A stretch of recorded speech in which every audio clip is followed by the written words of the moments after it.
හැමදාම කිලෝමීටර් 10ක් බයිසිකල් පැද්දොත් මොකද වෙන්නේ? පළවෙනි සතිය ඔයාගේ කකුල් වලට මාරම අමාරුයි.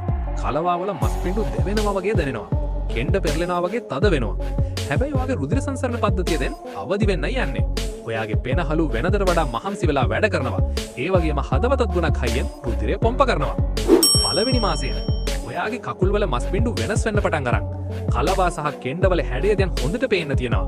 ඇඟේ තියෙන අනවශ්‍ය මේදය අඩු වෙලා විවේකීව ඉද්දි හදවතේ ගෙහෙන වේගය අඩු වෙලා අවුරුදු ගාණකින් නිදාගත්තේ නැති තරම් හොඳ නිින්දකුත් දැන් ඔයාට ලැබෙනවා. තුන්වෙනි මාසය ඔයාගේ දරා ගැනීමේ හැකියාව දැන් උපරිමයි. කලින් යන්නම බෑ වගේ දැනුණු කිලෝමීටර් 10ක දුර දැන් ඔයාට කිසිම ගාණක් නැහැ. ඔයාටත් හොරෙන්ම දවසකට කැලරි 300ක් 400ක් විතර දහනය වෙනවා. ඔයාගේ මානසික සෞඛ්‍ය ගොඩක් හොඳ අතර හැරිලා.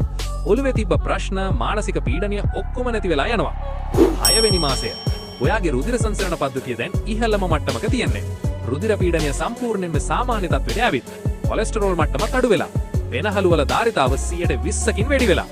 ඇත්තටම කිව්වොත් අවුරුදු ගාණක් එක තැනකට වෙලා ඉඳලා ඇඟට කරගත්ත හානිය ඔයා දැන් සම්පූර්ණයෙන්ම වගේ ආපස්සට හරවලා ඉවරයි. අවුරුදු දෙකකට පස්සේ බර අඩු කරගන්න ඕන වෙලා හිටියනම් දැන් ඔයාගේ බර ගොඩක් දුරට අඩු වෙලා තියෙවි. කකුල් වල මස් පිඬු හොඳට හැඩ වෙලා තියෙනවා. අන්තිමට මේ බයිසිකලය ඔයාගේ ජීවිතයේ තරුණකම රැකලා දෙන රහස බවට පත් වෙලා තියෙවි.